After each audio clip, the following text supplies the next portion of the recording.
paper, that means it's up for discussion. The Fowler Review puts forward proposals that will change the face of the welfare state and be felt well into the next century. Behind the proposals are two concerns. Firstly, that the present system has become so complex and unwieldy that, in Mr. Fowler's own words, the service for the public too often fails as the staff hunt for files in a Dickensian paper chase. And secondly, that the present system is already too expensive and will cost even more in the future. Only economic growth, says Mr. Fowler, can solve the problems of unemployment and poverty, and the cost of social security must not be allowed to become a millstone preventing that growth. Tonight we have the details of the changes and reaction from those who claim benefits, from Westminster, from a former chairman of the Supplementary Benefits Commission, from the Institute of Directors, and from the man who thought it all up, Norman Fowler. But first, the changes in detail. The biggest change is to pensions. 11 million people pay into SERPs, the State Earnings-Related Pension Scheme, to top up their basic old age pension. It's far too expensive, the government believes, so except for people approaching retirement, it'll be phased out. In its place, everyone over 18 will have to join a pension fund at work or pay into a personal pension plan with one of the insurance companies. The supplementary benefit system is Mr. Fowler's next target. He wants a simpler income support scheme with far fewer regulations. Some claimants will be better off. At the moment, you can't claim if you have savings of £3,000. That limit will be raised to £6,000. But there'll be losers too. Most claimants under 25 live with their parents, so they'll get less than the full rate. Also threatened by the new rules are supplementary benefit claimants who get their mortgage interest paid for them. Such payments are likely to be cut drastically. Then there's the huge range of one-off payments and special benefits, money for things like baby wear, bedding, furniture, working clothes, and even fares to visit relatives in hospital. Although there'll be a safety net for real emergencies, one-off payments are largely out. In will be a higher basic payment. Claimants will have to save for a rainy day from this. Child benefit was rumoured for the axe, but it's escaped, though in future it may not be raised in line with inflation, which would make it an effective cut. But FIS, Family Income Supplement, will be scrapped. It'll be replaced by something called family credits for the low paid. But whereas FIS, which can be anything up to £23 a week, is normally paid to the wife, the new credits will be added to the husband's pay packet, and feminists won't like that. More than 6 million people claim housing benefit, what used to be called rent and rates rebates. That will stay, but the rules will be simplified, and the plan is that all claimants must pay the first 20% of rates from their own resources, with no rebate. Other grants reviewed include the £25 maternity payment to new mothers. That'll be replaced with a £75 grant, but it'll be means tested, so most mothers won't qualify. The death grant of £30 is also to be scrapped. There'll be a bigger grant available, but that will be means tested too. There are changes too in the widow's allowance, the weekly payment of just over £50 which widows get for 6 months after their husband dies. That'll be replaced by a £1,000 lump sum. And there's a change in the rules on widows' pensions. At present, they're paid to any woman who's at least 40 when she loses her husband, but there'll be a new age limit of 45. So, what impact will these sweeping changes in the welfare state have on the millions of people who gain from, and in many cases actually rely on, benefits? Edward Sturton has been finding out from 3 families how they think their budgets will be hit by today's announcements. This couple are a little better off than many pensioners. Leslie Robinson has a small pension from his old job to top up the state provision. Though he says he couldn't have afforded extra pension contributions during his working life, as Norman Fowler wants. The couple say they can live because they get half their rent and rates paid through housing benefit, but that they'd be in trouble if that was cut back. Julia Robinson runs a local pensioners group and says many pensioners could suffer, but she recognises that simplification of the system might help the elderly. They feel that they're going back to the old days. And not only that, but you see, a lot of them don't know what they can ask for, and a lot won't ask for. I have a notebook here where I have written down the answers that they have given me when I've said to them, have you applied for something? No, we don't want charity. they come and ask too many questions, and they're embarrassed. 2 floors up from the Robinsons in this North London council block lives another pensioner couple, the Barhams. Unlike the Robinsons, Ted Barham is on supplementary benefit, which brings the weekly income for him and his wife up to £61, with a heating allowance on top to cope with the cold in their exposed flat. He'll probably lose that and have to pay some of his rates, though he may get some extra money under the new system to compensate. But he fears any cut in their budget. My wife has been wanting to go out for a weekend. We just can't afford it, of course. But I've been struggling, puzzling my brains out how we can arrange for her to get away for a weekend. We had no holiday for the last 3 years. We just can't afford it. There is no leeway. At the other end of the age range is Tanya Lewis, who lives alone with her 18-month-old baby. Her flat was almost entirely furnished through the system of one-off grants. She got £100 for the cooker, for example, and in total was given around £900 of benefit money for the flat. The government want to stop one-off grants, except in extreme emergencies, and instead increase the regular cash payments for people like Tanya Lewis, because they say that would make them more responsible with money. She doesn't think that would work. No, I don't think so, because I think people just spend the money. I don't think they'd buy sort of household goods items for it at all. Because I know if I had some money, like if my money was increased, I think I'd just squander it on silly things. I wouldn't buy things for the house for it. Whereas I got a grant, I went out and bought everything that's in the house, really. So when you get a grant to buy something specific, you go and buy it? Yeah, but if my money was increased, I don't think I'd go out and probably buy it on clothes and extra food or whatever, you know. Because they do actually make the checks out for the shop, so you have to go in and buy the furniture from the shop that they've written the gyro out for. Mr. Fowler's statement got an angry reception from opposition MPs. This from our political correspondent, Eleanor Goodman. This was one of the most controversial announcements of the Parliament. It will certainly be a central issue at the next election. But for the most part, Norman Fowler was heard today in almost total silence. Occasionally, though, the Labour benches erupted with jeers. The proposal on housing benefit, for example, and the new social fund, which they derided as a return to the poor law. Privately, many opposition MPs believe that the government has played into their hands. But afterwards, the opposition spokesman united in damning the proposals. It represents the erosion of the fundamental principle of a welfare state for all citizens, and it reintroduces the Victorian values of invidious distinctions between deserving and undeserving poor.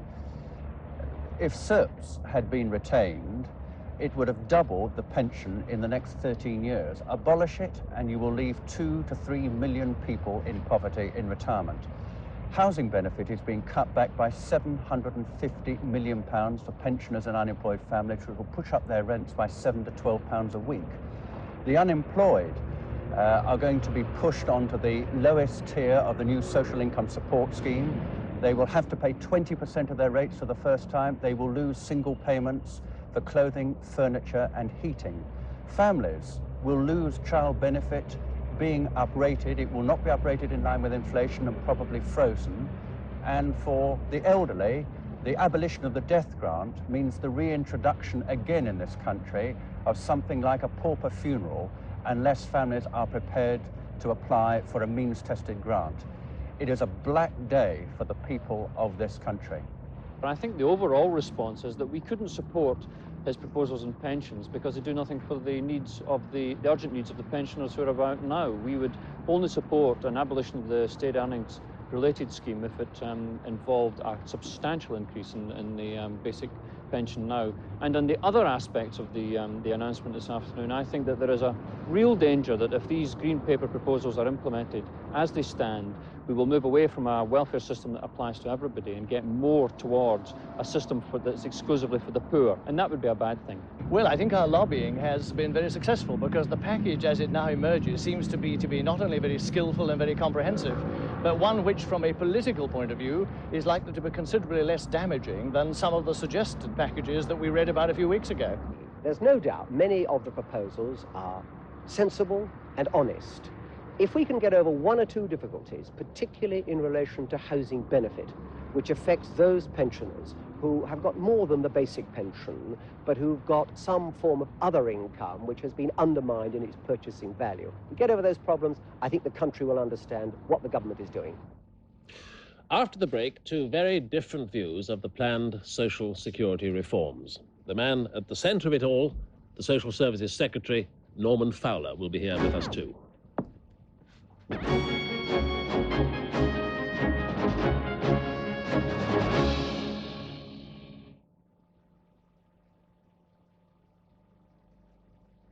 Papa? Voici John.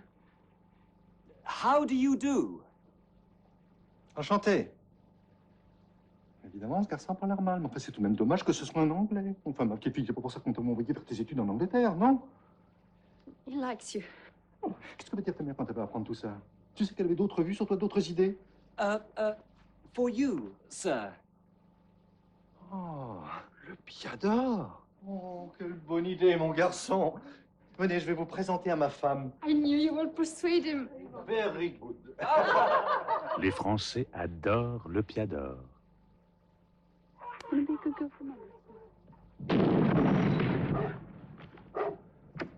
When Mrs. Shepherd's dinner went to the wall, our man took one look at the damage and, in this case, had a check in the post within days. Commercial Union. We won't make a drama out of a crisis.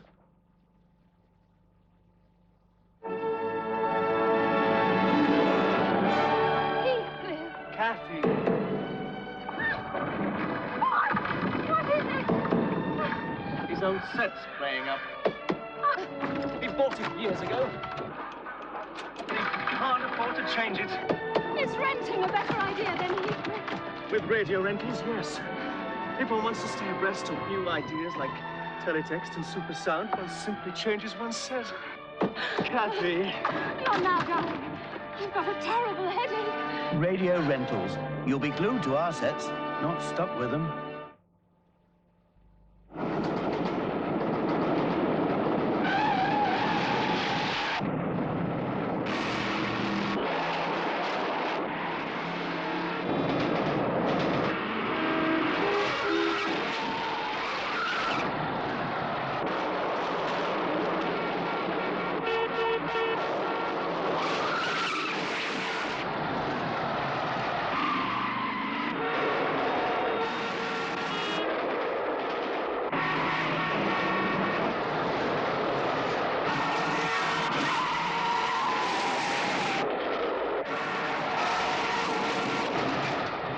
British Rail, the quickest way to get in and out of town. We're getting there.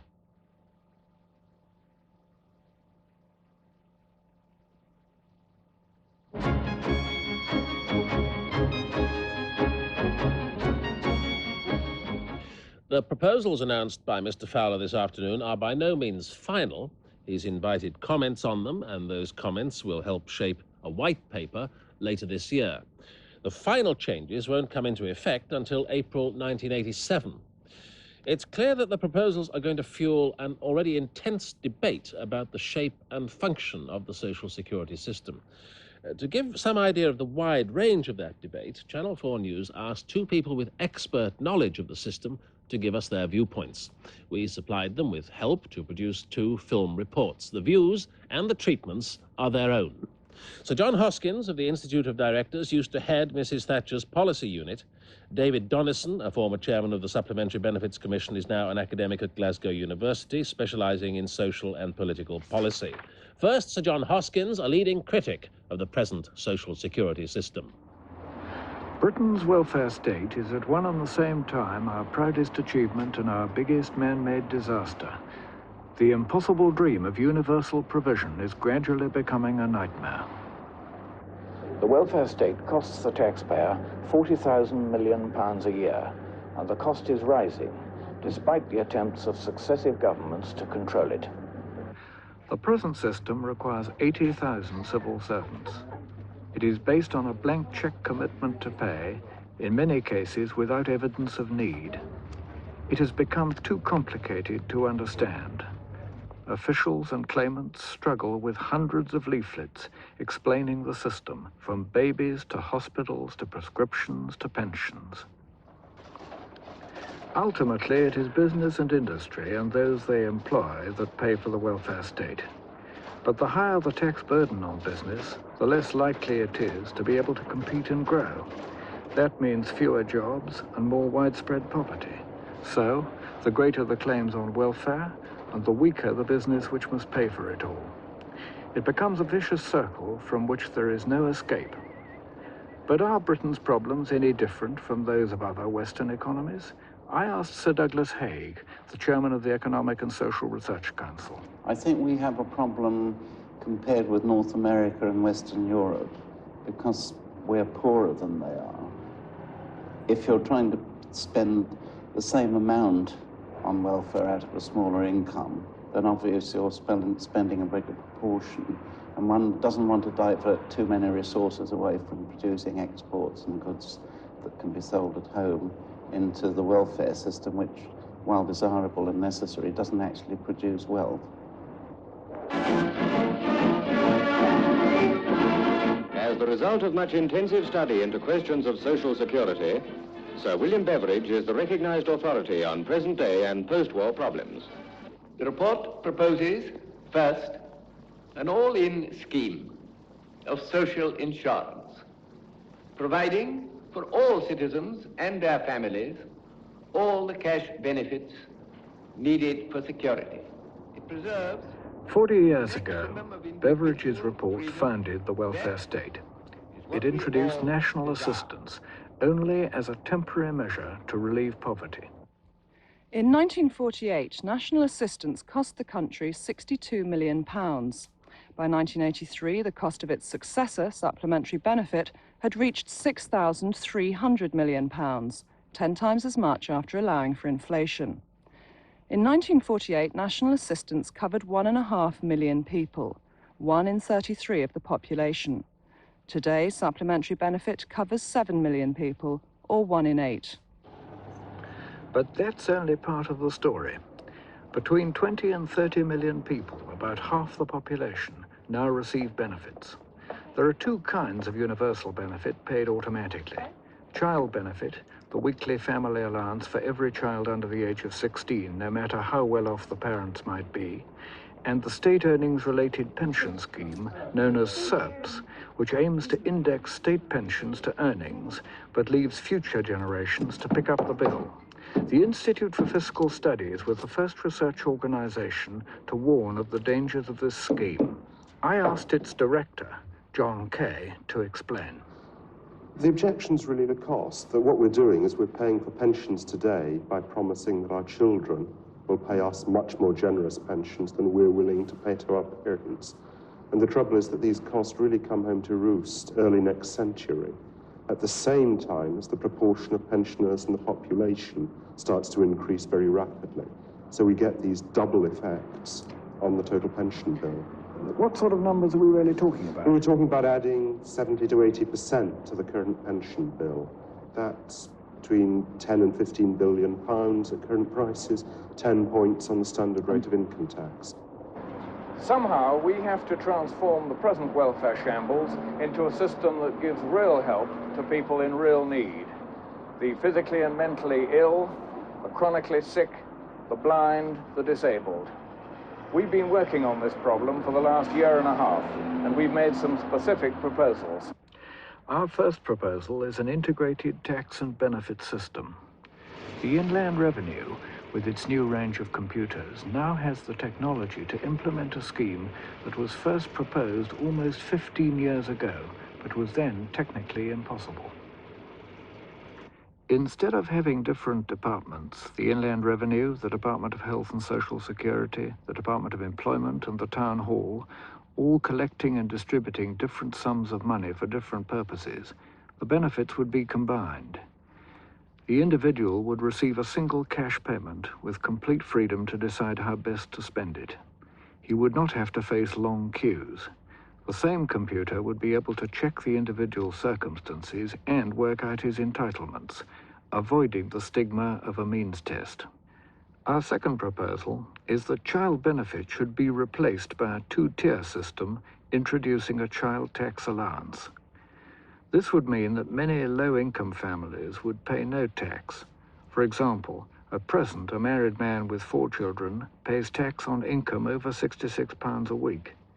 Under the new system, he would pay no tax at all until his income reached £157 a week. Our third proposal is that the state earnings-related pension scheme should be phased out. Instead, we're going to have to go back to Beveridge's original idea of a comprehensive national insurance system. Eventually, it could be based on compulsory private insurance, just as we already have compulsory third-party insurance for motor cars. But the state would pay the premiums of those who could not afford to provide for themselves. Finally, we must provide for the unemployed without removing the incentive to find work. People should not receive benefits paid for by others unless they are making a real attempt to earn for themselves.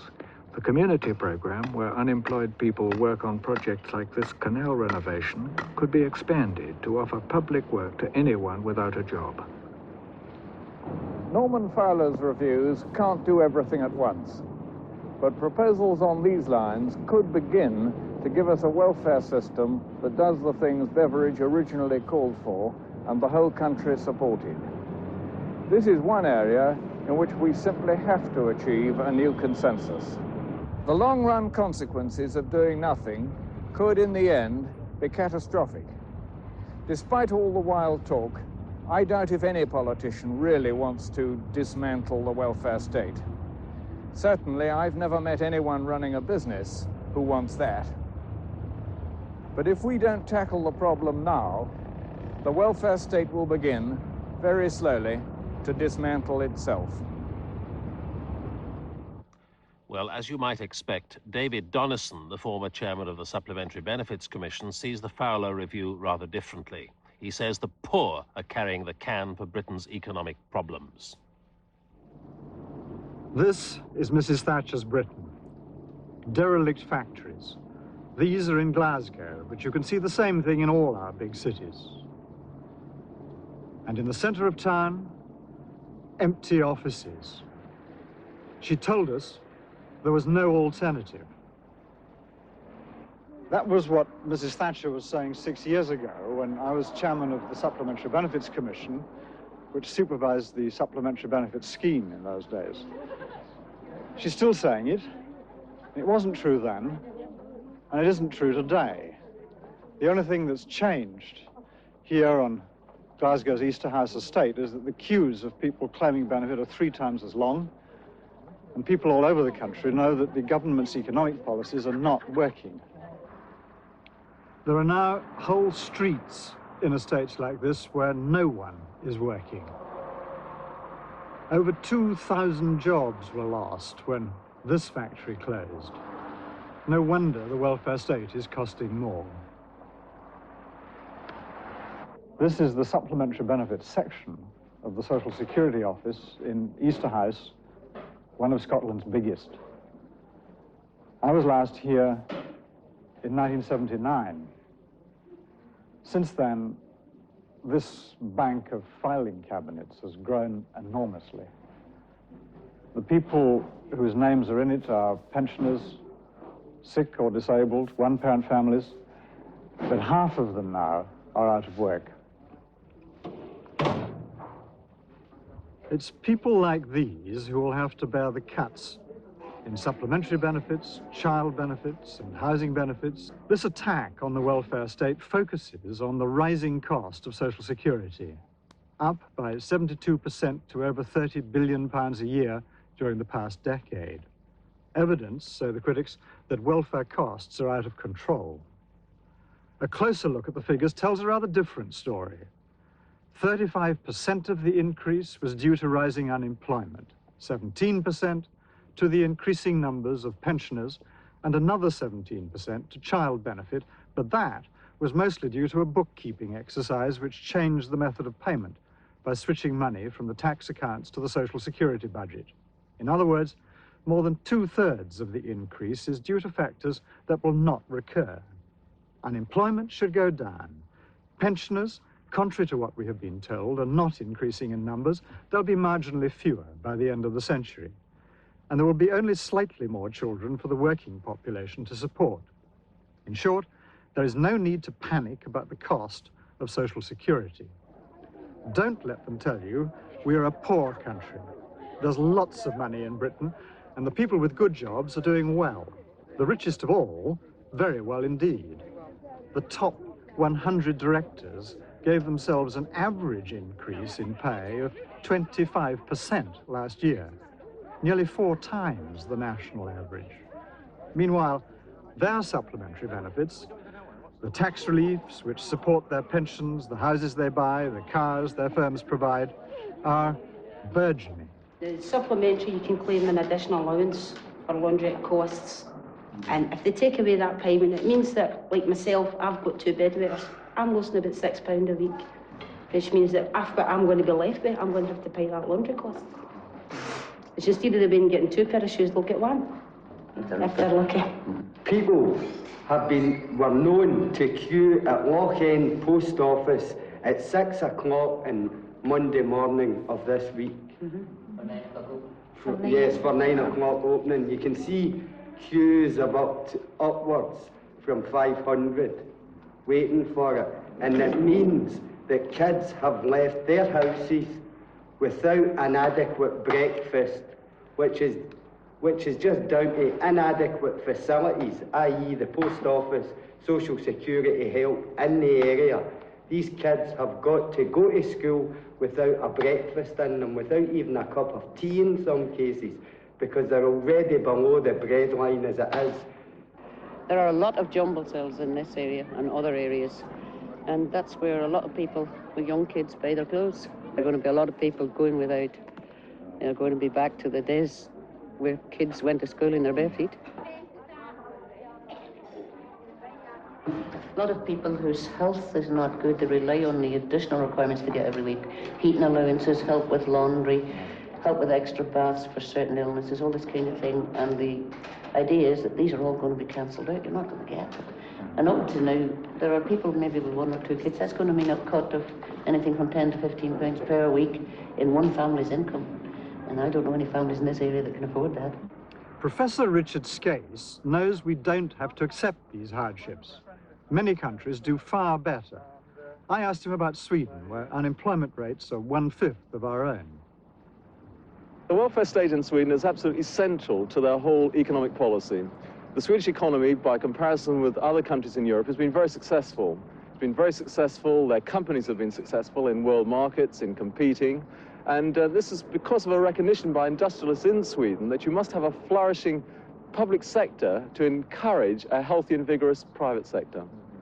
And the kind of welfare state that they have, is it mainly providing benefits that everybody can share in, or is it mainly aimed at poor people? Well, it has bits of both in it. Primarily, the Swedish welfare system is universal in its provisions, although there is some selectivity within it.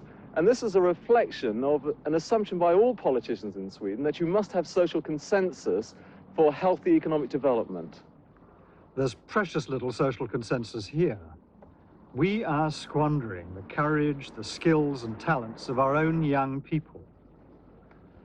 I brought you here to see what they are capable of doing. This mosaic was made by 60 of them in Easterhouse. Here they're showing you the walls of a system in which people feel themselves imprisoned. It's a powerful message. Long ago, when I was in the senior service, they taught us that if you're in real trouble, it's women and children first. The officers carry the can. The captain may have to go down with his ship. That's a principle we forget at our peril. David Donison, a former chairman of the Supplementary Benefits Commission. Well, joining us now from Westminster, he's just walked into the studio there, is the man responsible for today's Green Paper, the Secretary of State for Social Services, Norman Fowler. Mr. Fowler, if the Green Paper is the shape of things to come, how many of today's recipients of benefits will be better off and how many will be worse off as a result of the review? Well, what we've said, as far as the review is concerned, is that we will be trying to give more help, particularly for low-income families with children. You see, what the review has shown is that when you look at who is worst off in our society today, there has been an increase in the number of low-income families with children. That is one of the major areas of need. And what I've tried to do in the Green Paper is to construct a better way of bringing help to them, not just through the income support scheme, but also through the new family credit scheme as well. But with putting no new money into the system, you're simply taking from the poor to give to the poor. I think you're jumping ahead of yourself, if you don't mind me saying so. I think you're going to have to wait to see what the rates are when we introduce the system. But I've made it, I think, quite clear that we want to see more help going into that particular area, the area of families with children. In terms of family credit, for example, I would expect more help to be going there than goes through the present family income supplement scheme. There's no question of that. But my point is, we're not talking of an increase in the global social security budget, are we? We're talking about a net reduction. Well, we're talking basically about managing within the budget that we have now. The major savings in terms of social security, of the social security budget, are the savings from the state earnings-related pension scheme in the next century. Those are where the savings are. What we're trying to talk about, essentially, is how one can order this enormous budget of over £40 billion on social security and bring help to those people who most need it. That's what the whole review is about a modern system, about a more coherent system, and about targeting, about directing help to those people who need it. But you don't let the word cuts pass your lips. You present it as being essentially not a programme of cuts. Well, I don't let it pass my lips because it's not a cuts package. Well, look at what's happening for the proposals for widows' allowance. A lump sum of £1,000 is proposed instead of £50 a week for 6 months. That's a cut of £300. No, you see, you're quite wrong about that. I mean, there's a lump sum, but the widow's mother's allowance will then be paid from the time of bereavement. At the moment, it is paid from 6 months after bereavement. So the fact of the matter is that there will be the £1,000 lump sum, and the allowance will be paid for the first 6 months, rather than from 6 months onwards. Now, on widow's benefit, the position is different from that. But I do beg of you to look at the details of these proposals before jumping to conclusions like the last one you have jumped to, well, let me which try another actually one. Is an inaccurate statement of what the position is. All right, the first 20% of rates payable with no rebate. That's a cut in housing benefit. That I've made clear in the House this afternoon that in the terms of the benefits, as far as supplementary benefit is concerned, the structural changes in terms of supplementary benefit are concerned, we're not looking for savings in that area. And we are, if you like, redirecting those resources, and will ensure that there are no cash losers. As far as housing benefit is concerned, I have made it clear that we will be looking for significant savings there, and I'll tell you why. The fact of the matter is that aid in terms of housing benefit goes further up the income scale than any other benefit. The fact is that spending on housing benefit has gone up from £1 billion to over £4 billion.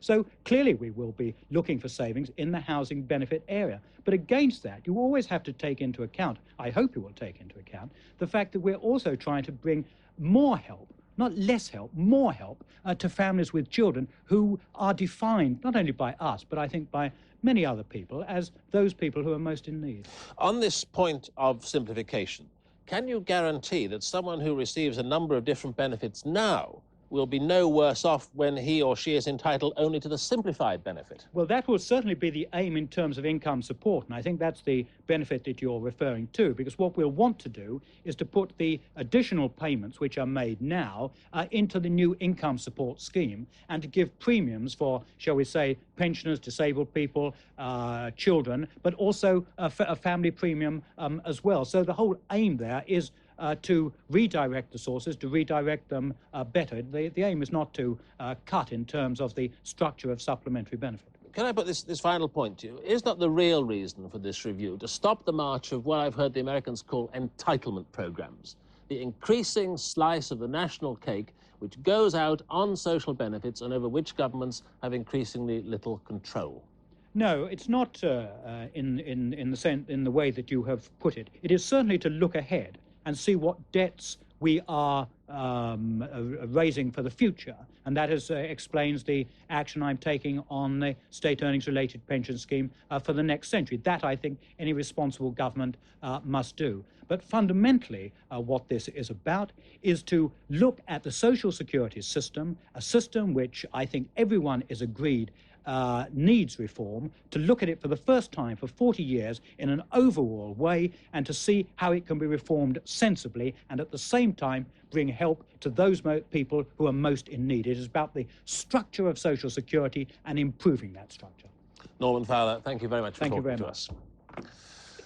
After the break, Mrs. Thatcher details her crackdown on football hooliganism. Mr. Papandreou, against the odds, wins another 4 years for socialism in Greece. And Lord George Brown, who made politics interesting, is dead.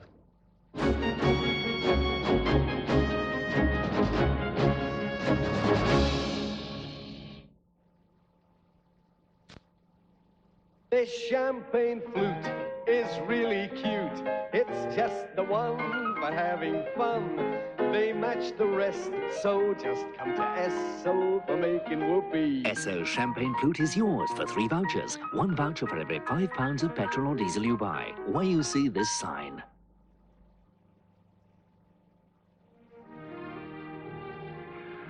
I feel an explanation is called for.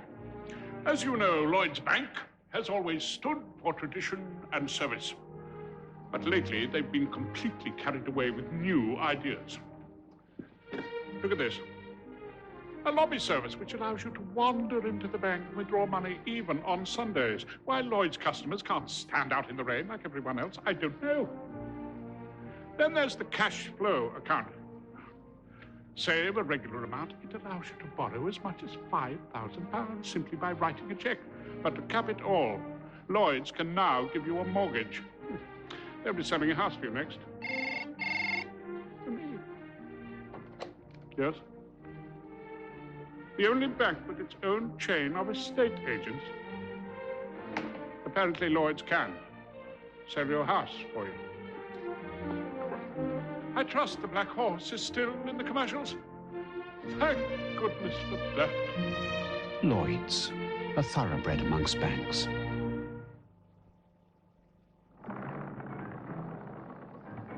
You are about to see a remarkable demonstration. Here comes Fuji film, with color pictures so true to life, it's a real breakthrough.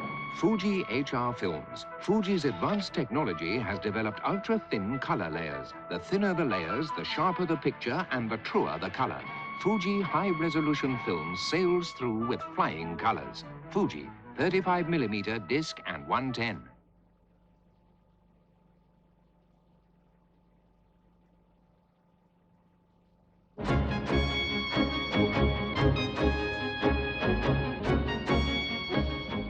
Lord George Brown, former Labour Foreign Secretary, has died in hospital after a long illness. He was 70. David Walter looks at the significant and controversial role he played in the Labour Party over 45 years. George Brown, deputy to Hugh Gateskill and Harold Wilson, and almost Labour leader himself, was a politician who was larger than life. A man of great vision with a sharp, self-taught mind, he was also impulsive and argumentative. When Gateskill died suddenly, Brown was the candidate of the right to succeed him. But he lost to Harold Wilson, whom he was to serve, sometimes uneasily, in government until his resignation in 1968. George Brown always fought his ground hard, notably against his opponents within the Labour Party like CND. The police say we must stop. If we must stop, we must. But I give you this pledge on behalf of the leaders and my colleagues. The Labour movement will go on to victory despite whoever tries to stop us.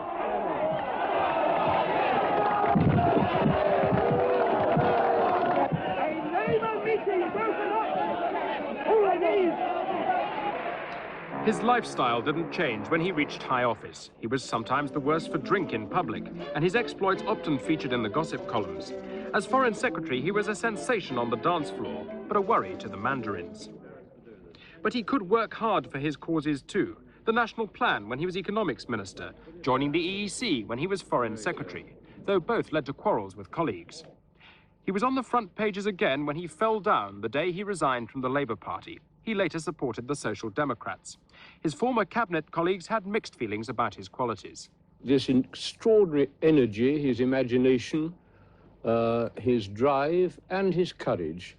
But he was very much the Jemima, the little girl in politics who, when she was good, was very, very good, and when she was bad, she was horrid. And I think the trouble with George is that he lacked a degree of self-discipline which would have taken him right to the top. And that was a tragedy not just for the Labour movement in Britain, but for the country too.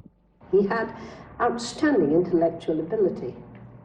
I remember noting in my diary more than once that he had one of the best brains in the cabinet.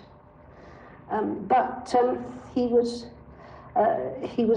always at war with himself as much as with other people. I've listened to him insult the Prime Minister, insult everybody around the table in an absolutely outrageous way until, you know, I used to wonder, how is it Harold Wilson can put up with this any longer? Barbara Castle on George Brown. In Greece, Andreas Papandreou is back in power for another 4 years. His socialist PASOK movement fought off a strong challenge from the conservative New Democracy Party to win an unexpectedly convincing victory and a comfortable working majority. The new parliament will consist of 161 PASOK MPs, 125 New Democracy members, and 14 communists, 13 from KKE, the Moscow-oriented communists, and 1 Euro-communist. This from Nick Gowing. So, Mr. Papandreou's high-risk gamble, which began in March with his surprise sacking of the centre-right President Karamanlis, has paid off. PASOK's all-night celebration underlined how Greece's first socialist prime minister confounded the critics and scaremongers who claimed what they called his unpredictable, erratic politics had destroyed his credibility and would lose him this election. Far from it. Mr. Papandreou's percentage is slightly down, but this election has reinforced his mandate from workers, farmers and the less privileged Greeks to continue forging ahead with socialist change. He risked alienating voters by moving PASOK even further to the left. That gamble too paid off. With a new mix of leftist promises, he took communist votes, thus weakening the communists with whom he's had an uneasy political alliance until now. Now the election rallies are over and the daily campaign mudslinging has gone, the question is, what now? Mr. Papandreou promises more of the socialist changes which have worried many Western countries. But what change and how much is far from clear.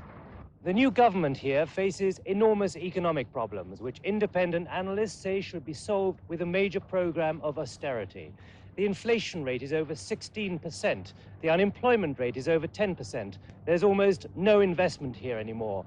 And in the last 4 years, the rate of borrowing by the government has risen from around £2 billion to £10 billion this year. This is a rare event in Greece, a factory extension being built. PASOK are not unduly concerned at the lack of private investment. They say the recent closure of the loss-making Hellenic shipyard, for example, with 5,000 jobs, shows why Greece's future should depend on public money, not the money of millionaires. Heavy spending on the public sector, health, education and public works seems set to continue. PASOK will firmly rebuff outside demands for severe austerity, as Mr. Papandreou's close advisor told me. It is fundamental for us to continue our course in all fields, specifically in the economy, for example. We want to achieve a growth for 5%. We are against any kind of monetarist policies because we believe that they are not a solution for Greece. In agriculture, it remains to be seen whether opposition scares of Mr. Papandreou making farms into state cooperatives will come true. Certainly farmers who've done so well from PASOK's fight for common market money see government plans guaranteeing high incomes and greater efficiency. On foreign affairs, the agreement to remove 4 US bases by 1988 remains in principle, but leaving NATO and the common market is on the back burner. All round, PASOK's new clear electoral mandate in Parliament may now help clarify its future policies. Nick Gowing, ITN, in Greece. Now, with more news of the day, Michelle Hahn. The Prime Minister has outlined the measures she wants to put into law to stop football hooliganism. Under Mrs Thatcher's new regulations, by the beginning of the next football season, it'll be illegal to be drunk or to possess drink on football coaches or in the grounds. It will be illegal to possess containers which could be used as missiles. These measures are already in force in Scotland. In the next session of Parliament, the police will be given the power to limit the size of the gate or do anything else they think necessary to minimise disorder. Mrs Thatcher will also be discussing with the football authorities the introduction of club membership cards, more ticket-only matches and more controls or bans on visiting spectators. Kevin Dunn was in the Commons. It was a subdued and sombre House of Commons which heard Mrs Thatcher express Britain's sense of outrage and shame at last Wednesday's tragedy. And she received all-party support for the radical measures she said were needed to save football as a spectator sport. But the Labour leader, Mr Neil Kinnock, wanted a deeper inquiry into the cause of hooliganism. I hope that last Wednesday's sickening events will unite all decent people in helping to eradicate hooliganism. To curb violence requires effort and commitment from us all. If English clubs are to play football in Europe again, they can do so only when their good name and that of their followers and supporters has been restored. We want the thugs caught and we want the thugs punished, but doesn't the Prime Minister agree, in addition, that it is essential to discover not only who has committed the crimes, but also why they commit such crimes? Mrs Thatcher dismissed that idea. What was needed, she said, were immediate measures, like the ban on alcohol. Such a ban's already proved a success in Scotland. There, police regularly confiscate booze from fans on their way to matches. The same powers will now be given to police elsewhere in Britain in time for the start of next season. Other measures will depend on the clubs, but Mrs Thatcher said £500,000 will be provided by the Football Trust to install closed-circuit television cameras at 30 more grounds. The Prime Minister also wants more matches to be made all-ticket and stricter controls on travelling fans. But her idea of introducing membership cards for supporters is expected to run into opposition from the clubs. Mrs Thatcher summoned the football chiefs to Downing Street next week when she'll try to persuade them to act voluntarily. If not, the government may force them to do so with more legislation in the autumn. Kevin Dunn, ITN, Westminster. Business news. The pound's recovery continued today, with sterling edging above $1.30 at one stage before closing at 129.17. It also did well against other currencies, and the index of its wider value was 0.2 higher at the close. The rise has boosted hopes of an early cut in interest rates, but one dark cloud is a worry over oil prices. OPEC ministers meeting in Saudi Arabia are under pressure to cut prices. Today, that pressure increased with the report that Oman is cutting its prices by $1.20 a barrel. The Saudi oil minister Sheikh Yamani announced this afternoon that the next full meeting of OPEC has been brought forward by 3 weeks to June the 30th to discuss the problem. If oil prices do fall, it's likely to send the pound down again. On the stock exchange, hopes that tomorrow's money supply figures will show an improvement sent the market higher. The FT30 closed 8.2 higher, and the wider base stock exchange 100 rose 11.6. Cricket. In the last of the 3 Texaco Trophy one-day international against Australia, Gower and Gooch both made centuries for England and guided them to victory by 8 wickets. Jeremy Thompson was at Lloyds for the day's play. This series has become the tale of 2 captains, Border, who can do no wrong, Gower, who can do no right. Coming in with the Australians struggling at 47 for 2, Border was still getting away with the most outrageous stuff. But he quickly settled into that invincible mood he's been in all summer, taking England's attack apart at the seams. When Gooch eventually bowled him for 47, Gower rejoiced at the relative failure from his counterpart, Border's first innings on tour under 50. But he'd given the Aussies the impetus they needed as Wood and Boone briskly built a big score, Wood scampering on to a century. When Boone hacked high on 45, Gower must have seen all his doubts hanging overhead. But at last, something went right, but the run target was still daunting. Once again, Gooch set the pace, cracking his 3rd half-century in a row. But all eyes were really on the captain as he finally hooked away his hesitation and sent his Australian tormentors tumbling. Gradually, it all came back to Gower. Not only the good fortune, but the old finesse and flourish too. His 100, a marvellous effort, brought the biggest cheer in years as cricket's headquarters rose in relief at the rebirth of Gower, captain and batsman. Almost eclipsed, Gooch reached his second successive century next over as their record stand of 202 guided England to victory. Jeremy Thompson, ITN Sport, Lords. Tonight's main news briefly, the Fowler review of Britain's system of welfare benefits. Labour are calling it an erosion of the fundamentals of the welfare state. That's Channel 4 News. Good evening.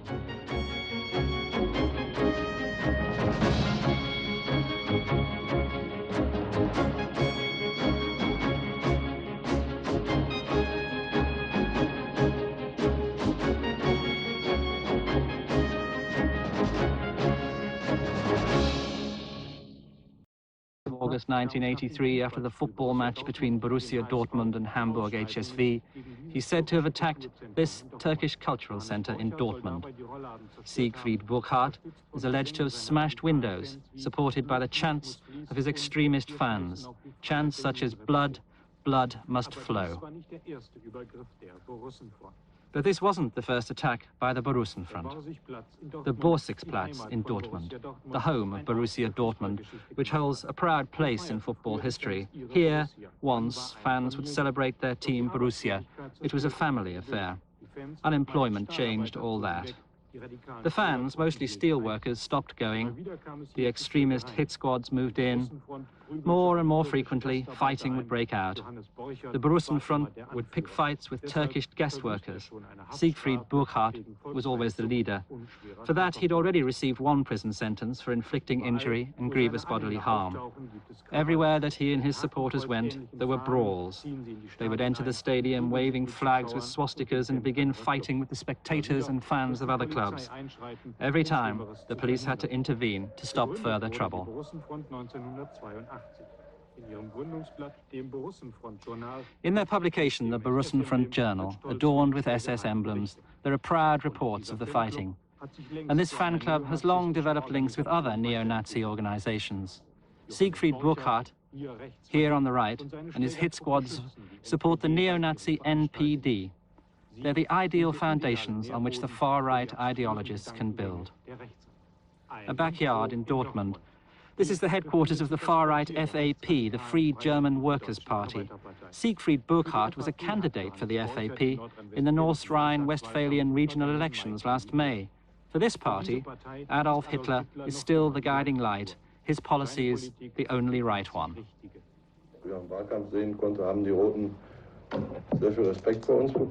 The Reds have begun to respect us now because of the street battles we've had with them. We are increasing our membership, especially in Dortmund. The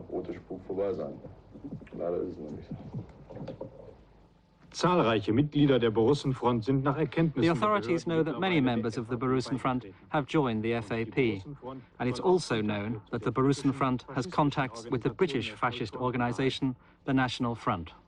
That report from German television. But it's not only in Germany that there's evidence of growing and well-organized groups emerging on the far right. In the United States, the remnants of the old racist Ku Klux Klan are re-emerging in new guises. They're still anti-black, they're still anti-Jewish, they're still prepared to use violence. What's different is that in their new guises, they're gaining new members. The American ABC network has mounted an extensive investigation of these far-right groups. This is what they found. At first, it's just a speck on the horizon, perhaps a mirage. But look now, it becomes more distinct, and you know you've seen this before. It's no mirage. Once again, the banner of bigotry is hoisted, and the radical right is on the rise.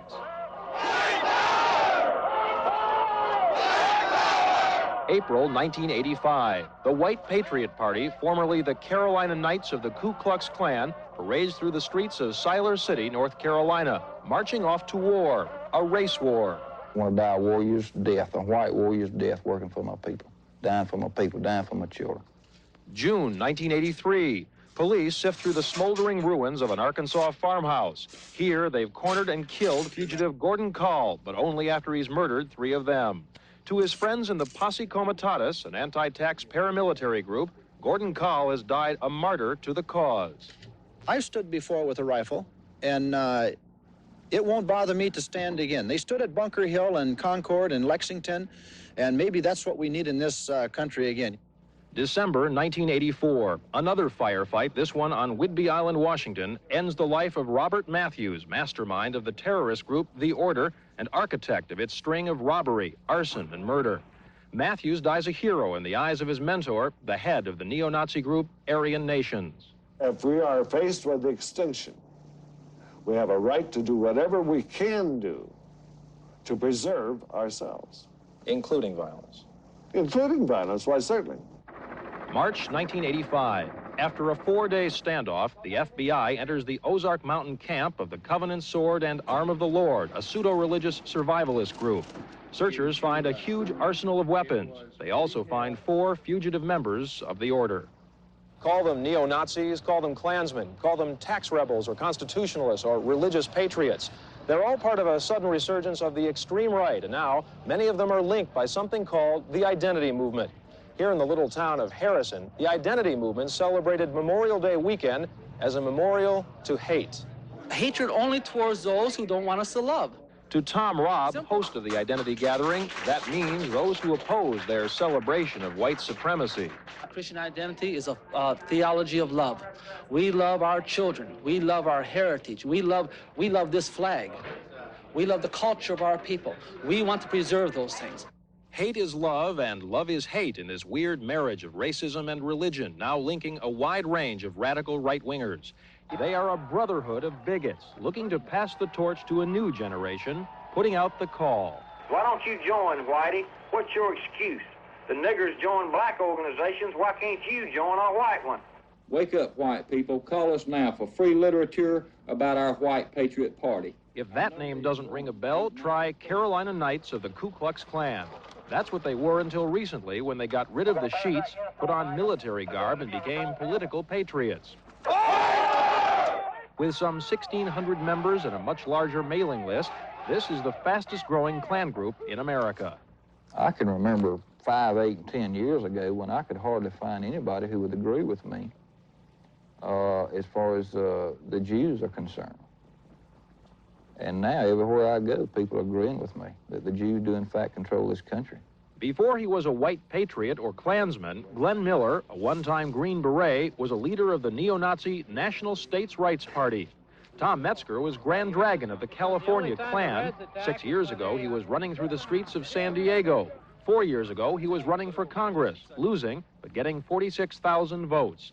This year, he heads the War Party. That's W-A-R, as in White American Resistance. I thought that really got it down there. It's militant, it's uptight, it's angry, it is get down, gutsy, blue collar, pissed off.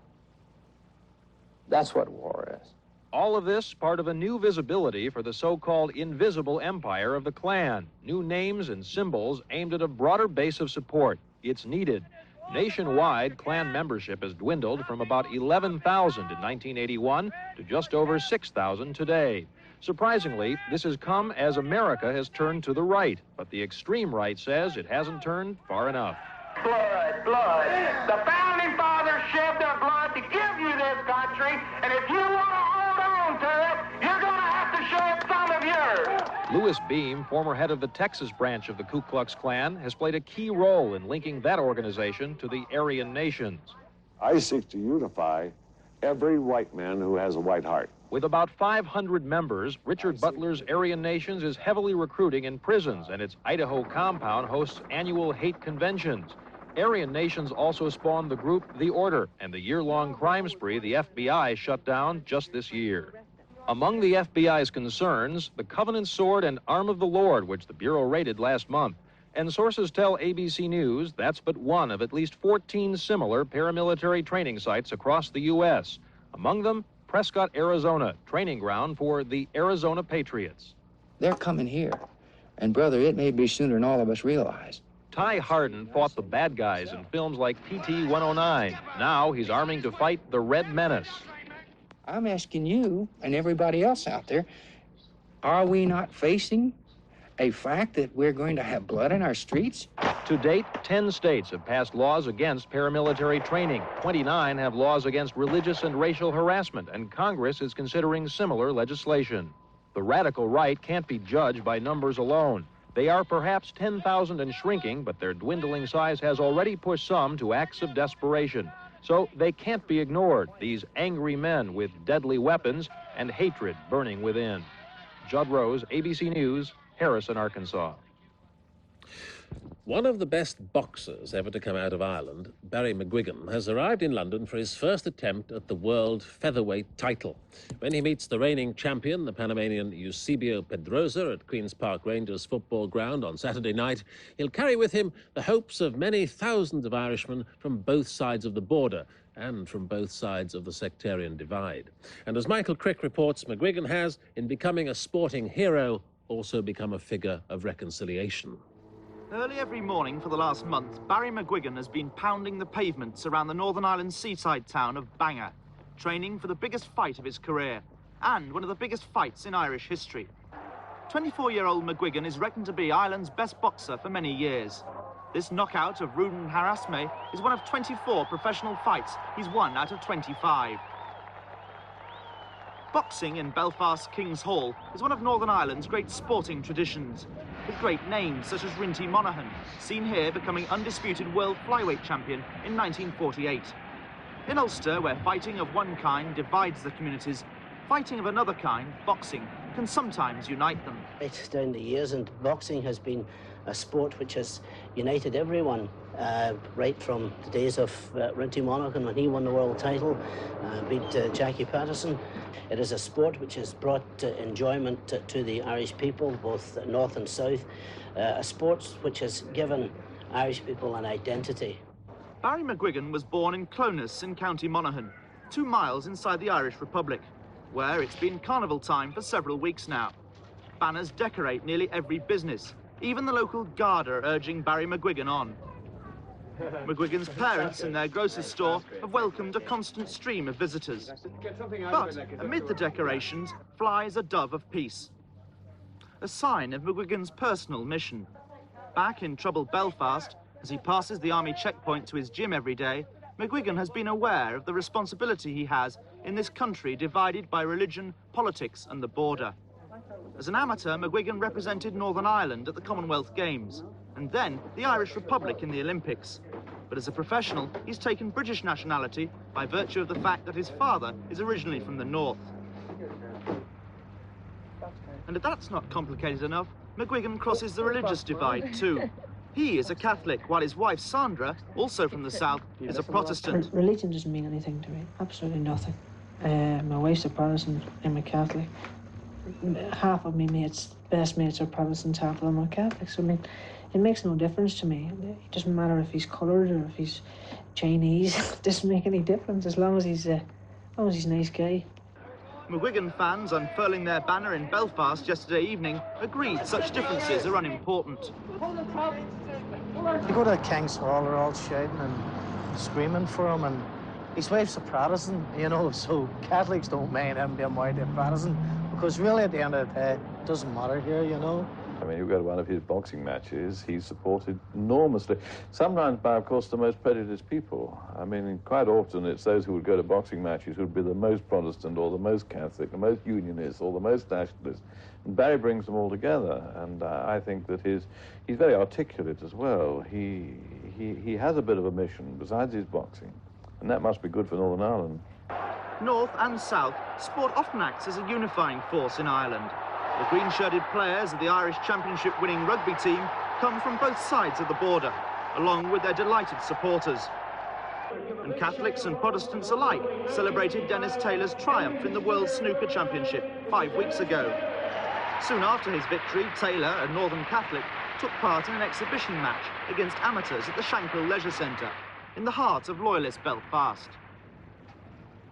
People in sport attempt to stay away from all the political unrest. And I think over the last 16 traumatic years, sport has brought a degree of sanity here to the province. The people who are involved in it, they don't want to have anything to do with any terrorism. They don't want anything. All they want to do is live a normal, basic life, and sport has provided them with that. For Saturday's fight, Irish travel agents are taking around 10,000 McGuigan fans to London. Every scheduled flight is full, and 2 special jumbos are being laid on. McGuigan's opponent in London, Eusebio Pedrosa, will be a tough one, very tough. He's defended his world title 19 times in 7 years. Even McGuigan's manager only gives his man a 50-50 chance. If Barry McGuigan wins, it's impossible to describe, though, what it'll mean to the people of Ireland, north and south, for whom McGuigan has done so much already. Well, one always likes to think one does a bit to help Northern Ireland, but I have to confess, I believe that the sort of activities that Barry is associated with and the sort of example that he sets probably has done more to bring the community together than I've ever done. And tonight's main news, which is economic, the prospect of a cut in interest rates. Figures for the money supply, one of the government's most important indicators, show it grew by only 0.5% last month compared with a 3% jump in April. On the back of that, city sentiment favours a cut in rates, but the big snag is new worries over oil prices. They hit sterling today, taking 1.5 cents off its dollar value. A reminder about a broadcasting landmark. Independent television celebrates its 30th birthday this year, and tonight at 10:50 in a special Channel 4 programme, Lord Whitelaw looks back on some of the highlights. Alistair Burnett will be introducing the programme with the evocative first pictures screened on ITV. And lastly, before we go, there's a matter arising from last night's Channel 4 news that needs tidying up. I was interviewing the Social Services Secretary Norman Fowler about his green paper on the welfare state, and I suggested that his proposals might involve cuts. You don't let the word cuts pass your lips. You present it as being essentially not a programme of cuts. Well, I don't let it pass my lips because it's not a cuts package. Well, look at what's happening for the proposals for widows' allowance. A lump sum of £1,000 is proposed instead of £50 a week for 6 months. That's a cut of £300. No, you're quite wrong about that. I mean, there's a lump sum, but the widow's mother's allowance will then be paid from the time of bereavement. At the moment, it is paid from 6 months after bereavement. So the fact of the matter is that there will be the £1,000 lump sum, and the allowance will be paid for the first 6 months, rather than from 6 months onwards. Now, on widow's benefit, the position is different from that. But I do beg of you to look at the details of these proposals before jumping to conclusions like the last one you have jumped to, well, let me which try another actually one. is an inaccurate statement. Well, after further inquiries by Channel 4 News today, the position appears to be this.